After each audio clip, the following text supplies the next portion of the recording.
What's up, everybody? This is the Game List Weekly Podcast. Part two. Part two. And this is episode 20, and it is June 5th, Take 2015. Take two. We have made it to 20 episodes. Yeah. I thought this was going to die around the 5th episode, so I'm But kind it of didn't. pleasantly surprised. But we soldier on, We Eli. soldier on. That's right. So in case this is your first time with us, we're three dudes that work for a company called Game Wisp. We make some software tools for people that stream and make gaming video. Game Wisp is a thing that does stuff. A thing that does stuff. That's One of our right. customers said that Dave yesterday. Green told us. I'm putting it on a t-shirt. So what we do in this podcast is we talk about issues affecting gaming video content creators and streamers. That's what we do. That's great. Yep. And we do that with Andrew over here, keeping us on point with a list of stuff to talk about, and then Michael and I yell at each other, and eventually it comes to blows. And so if you watch us long enough, one of us may choke the other out. That's true. And so that's worth it. That's worth That's sticking right. around. It does happen on a regular basis. We're tied 4-4 now. So On chokeouts? Yeah, we'll see who. Take it over the edge, man. Best of 10 on chokeouts. That's So right. it started episode 12, if you're doing the math. Anyway. You can't assume that every single episode we choke each other out. Oh, hang on. Let's Oh, take I care. Let's take care of some. assume. Let's take care of some administrative matters first. That's right. Let me just read the paper for a Some minute. self-promotion. That's right. This is the newspaper. We are not actually a terrorist organization proving today's date. That's This is in fact just the newspaper, and That's we insane. have it. We have it because we got our picture in the paper, Mom and That's Dad. right. I'll hold it up real close. You're for the, cutting my head off. You don't need here. your head. Hey. I need you guys to see the headline for the Twitchers out there. There's maybe a headline, and look at that. You think that's a little blurb, but we don't matter that much. But then, boom, big black and white picture. So that's right. pretty cool. So I haven't had my picture in the paper since I played T-ball. So it's fun to That's right. have. I don't know whenever I've I had. know that I've ever. Maybe when I won the spelling But bee one time. I still haven't had my picture in the paper. You haven't. You're cropped out. No, he's in there. Look, Is he? It's look. my nose. His Anyway. nose is in there. Oh, a little bit of You can nose see it, and forehead. nose, little hair. Yeah, a little bit of hair. I think my hands are down there leg. somewhere. See, The entry's in the paper. There's a person. There's a person. Just hiding behind Parts something. of you are in the paper. So right. that was in the Tennessean. It's in today's Tennessean. You can check It's it out online too. yeah. Yeah, we'll probably put a link to it in the notes for this, so you can go give it a little read. That's right. And I don't know, just be proud of us, guys. We work so hard. That's right. We finally got in a local newspaper. Yeah, we've gotten some fun tweets out of this. Yeah. One guy tweeted. Somebody based on the wants to pictures, give us some music. Some guy said, "You work in a cave?" Yeah. So you can with our nice background here. We do. Right. We painted the cave. It's nice. I don't know. We got some memes. Greg tried to get some memes going. So Yeah. it's Maybe fun it'll stuff. take off today. I hope so. You should retweet that, Greg. I desperately want to be memed. Yeah.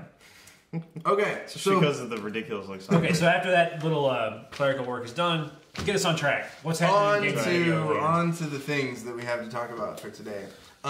So recently, and by recently I mean I think about a week ago. Twitch announced that they were officially banning all adults-only games.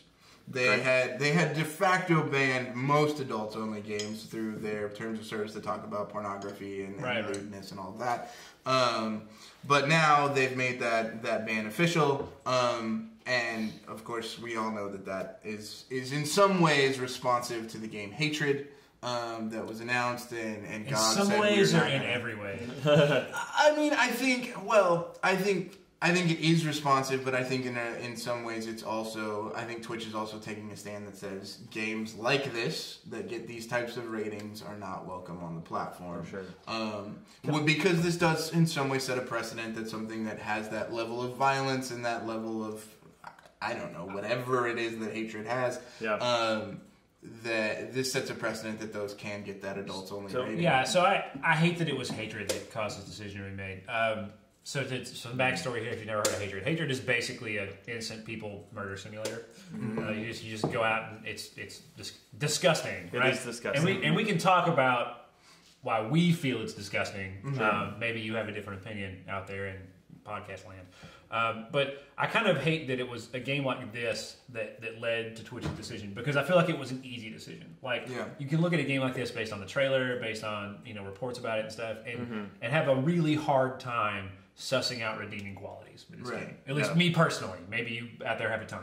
But you look at other super violent games, right? Like Hollow Miami or something. Sure. That in my mind is is like elevated over something like a hatred. You know, and so I think it's easy for Twitch to go, oh, this is trash. It's trash. It's adults only, and it's trash. Yeah, let's set this policy. And like, I kind of wish that a game that had come along to do this, to force their hand like this, would have had more kind of redeeming qualities. Right. Like, it should have been a harder decision because you've basically set up policy, you've enacted policy now that will affect potentially a broad swath of games. Now, will there ever be an adults-only game? Maybe there has been already, I don't know. But like that is elevated to some kind of art, or like has really important themes, or has, you know, a message that everyone needs to hear. Like, well, now it's done. It can't be on Twitch. Yeah. You know, and so like that's kind of a bummer in my mind. So I have a couple of things to that. Number one, this is unrelated to hatred in general, and then I'll get back to that. But with adults-only content, stuff that's like rated that like. Is there some legal requirement for them to block it for 18 or younger? So I mean, the truth is, I mean, in terms of selling games, even mature games can't be sold to certain segments. But for the world of Twitch and of YouTube, it's really, as far as I can tell, it really comes down to their policy. Yeah, and I understand the policy. I just mean, like, you know, for instance, like beer websites. It is legally required that you ask somebody their age before they can see the content. There's other, like, Steam does that. If it's if it's like 18 or over or whatever, they ask you your age before you see a trailer. Is Twitch just going like, we don't want this content because we don't want to build that thing also, like, as a part of it? I mean, but if you think about it, right, you know, places like HBO or Cinemax don't have to gate that stuff. Yeah. I think there's a difference between selling things versus entertainment. Interesting. Yeah. I don't know what it is. I haven't dug into obscenity enough to know what the legal standards are. I should know if there's something. But I mean, it's probably good policy, but I would say that unless it's specifically pornographic. You probably don't the violence angle. Yeah. There probably aren't rules in place right now that say you must gate this if you're not selling it. Yeah, that's interesting. So I think, you know, one of the things that came up in my mind around this is, like, you look at other countries other than the United States, and you look at things like Australia is a big, I guess, culprit of this, where they take games that are maybe mature in the United States, or even teens sometimes in the United States, and they're just like adults only up there. You can't even sell them. Yeah. You know? And so it's interesting to me. That happened with Left 4 Dead off the top of my head. There were some others, but that's the biggest one I can think of. For sure. And then they had to, like, work to, like, take stuff out. Take out the zombie blood and all that stuff. All this kind of stuff. And so it's interesting that, you know, I guess to get back to your point of, like, Twitch going, okay, like, US rated adults only games. Like, you have to hit a pretty high standard to get into adults only in the United States. I feel like there are very few games that specifically target that. Off the top of my head right now, I can't think of a game that would get an AO rating that would, like, you would straddle the fence and be like, man, this is art, this is a message, people need to know this needs to exist, and it's AO. Like, I would be interested to see that game personally. That isn't walking. I think you could get that kind of a game if you were walking some lines around sexual themes, right? Especially if you did something like a game about, like, trafficking or something like that. I could see a game like that getting an AO rating, but having a lot of really important themes in it. For sure. But one specifically related to violence, I think that's and I mean, I guess in the medium, I think there should be nothing we're afraid to create.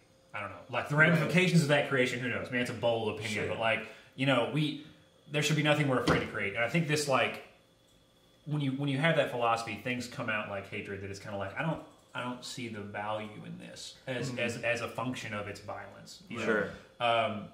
But I don't want that to mean that there can't be something where I can see the value as a function of its violence, or as a function of its sexual themes or something. Yeah. Look at that. This needs to be here. Well, it seems like AO is like a dump category. Like, the ESRB doesn't really use it that often. They just, like, dump games that are like, this is coming out, people are publishing this for some reason, and it is trash. Yeah. According to them.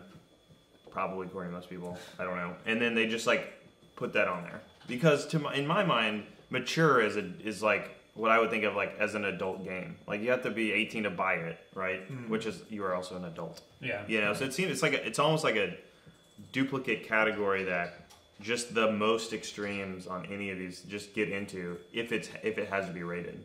I don't even know why they got this game rated. Like so you can get in the stores or like. I don't know. Probably. I think. Probably. I think they were trying. Yeah. Well, and I think they were trying to get this kind of reaction. I mean, Greg makes a great point in the blog that came out yesterday that this is kind of what they were looking for. They were playing on this controversy. They wanted people to react a little bit, like to get a little bit upset about this. And so I think that's probably why they did go try and get it rated because if this game gets an adult only rating, then it's exactly what it plays to that same level of controversy. And of course, how many movies do we know of that initially get a rating of NC-17 that go back to the drawing board, take a few things out, and then get down to R, so they're more palatable for a broad audience. Right. Hatred probably could have done that. They probably could have gotten that adult only rating, stepped back, taken some things out, maybe smoothed a few things over, got a mature rating, and come back and said, now this is a game that everybody should play. But they didn't do that, and I think the reason they didn't do that is like the reason that some movies like to stay in the NC-17 rating category. Like, they want to be seen as pushing the envelope or edgy or something like that. And adults only rating gets them. And that's what it frustrates me about this whole game, even though I think it's stupid. It's just like pushing the envelope just to push the envelope and not really even make a point. You're just like, I want to do something extreme. It like just doesn't help. And it doesn't seem valuable. It's like a waste of time. I mean, I think we as a society, we as an industry have to know where the limits are. It kind of sucks. It comes from something like this, like we're pushing the limits to know where they are. Yeah. What's the point? Like, it's a missed opportunity. Like, think of a game and I'm making a lot of assumptions about this game because I've just seen the trailer. I've read a couple articles. I haven't played it. Yeah. Maybe there's some deep, engrossing story, but I mean, you had the opportunity to walk some really interesting paths. Like, I'm going to make a murder simulator.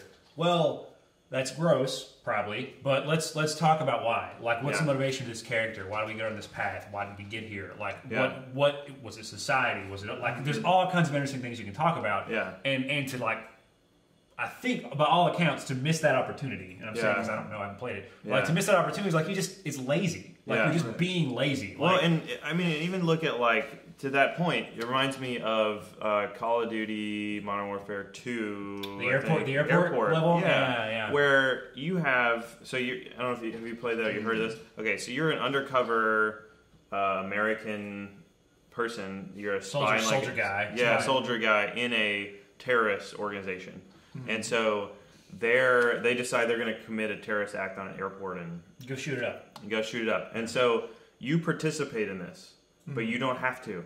Like you can walk through the airport and mow down everybody. Like they're just walking in a line killing people. You can participate or you can fire 0 bullets. You still walk through the whole level.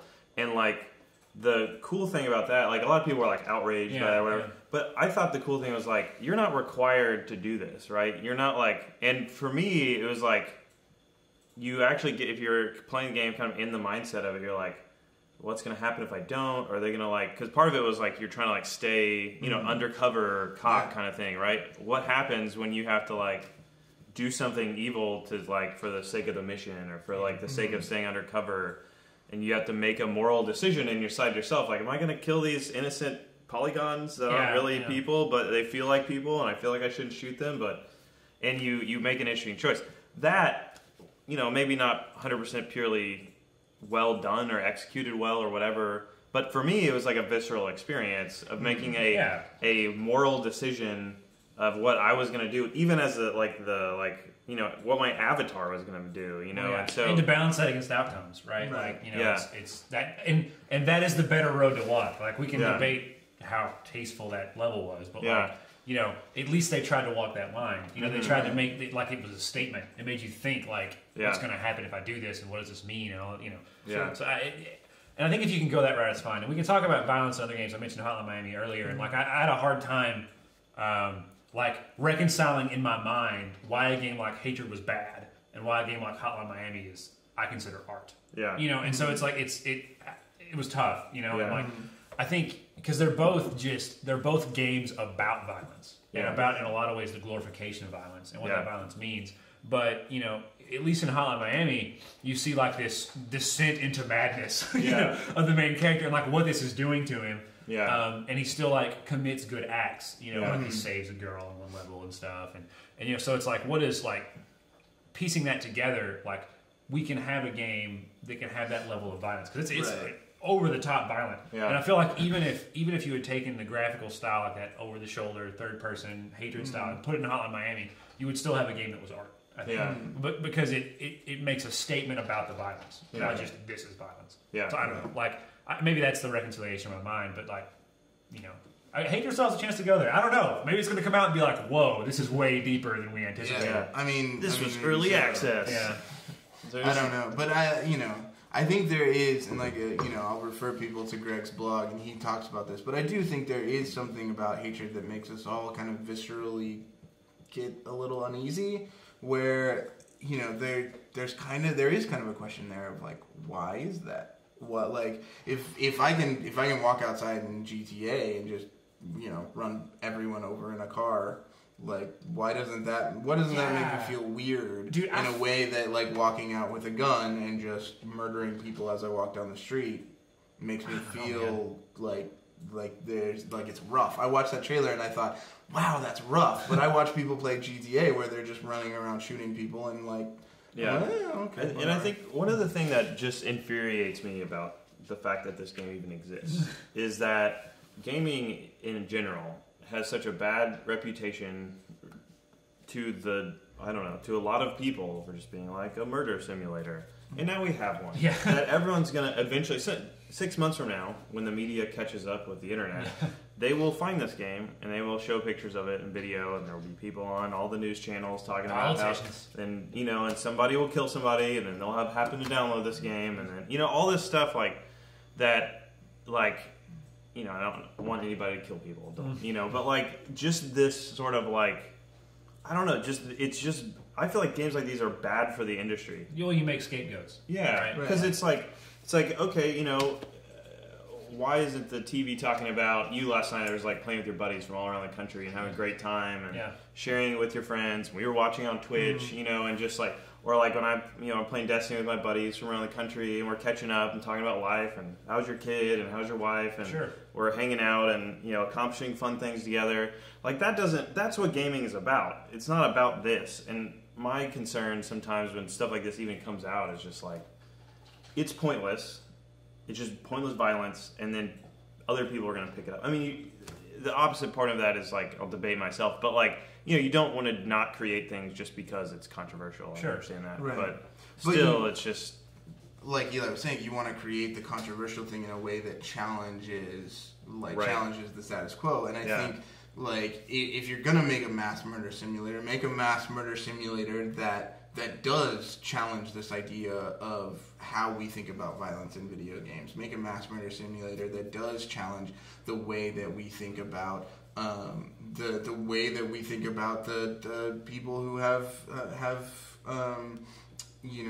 mental issues. Like talk about for sure. Like focus on these kind of aspects of things and challenge those aspects of things.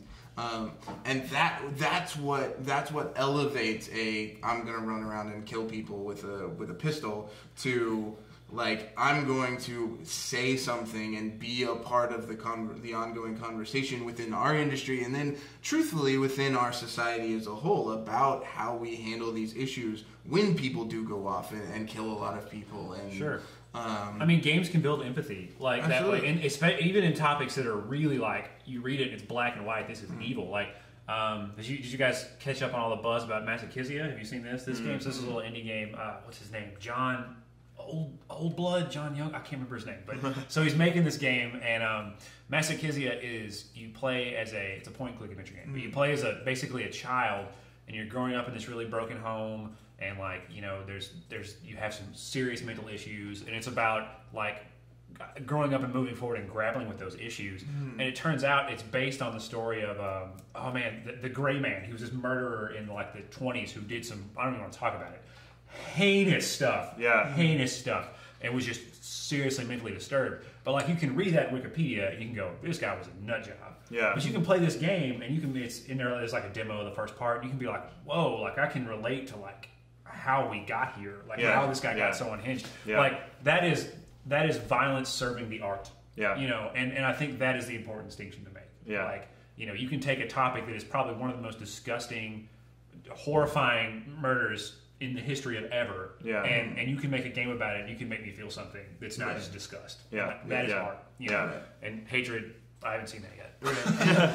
And Greg mentioned in the comments, he said, you know, if the killer was talking in gaming cliches instead of these dark murderer ideas, that like, and it was the same. He walked outside and started killing people. Like even that would have kind of challenged the way that we conceive of violence in video games. Oh sure, a meta commentary on gaming violence. Right? Great. No, absolutely, and very much, you know, go after those kind of cliches and stereotypes. Absolutely, 100%.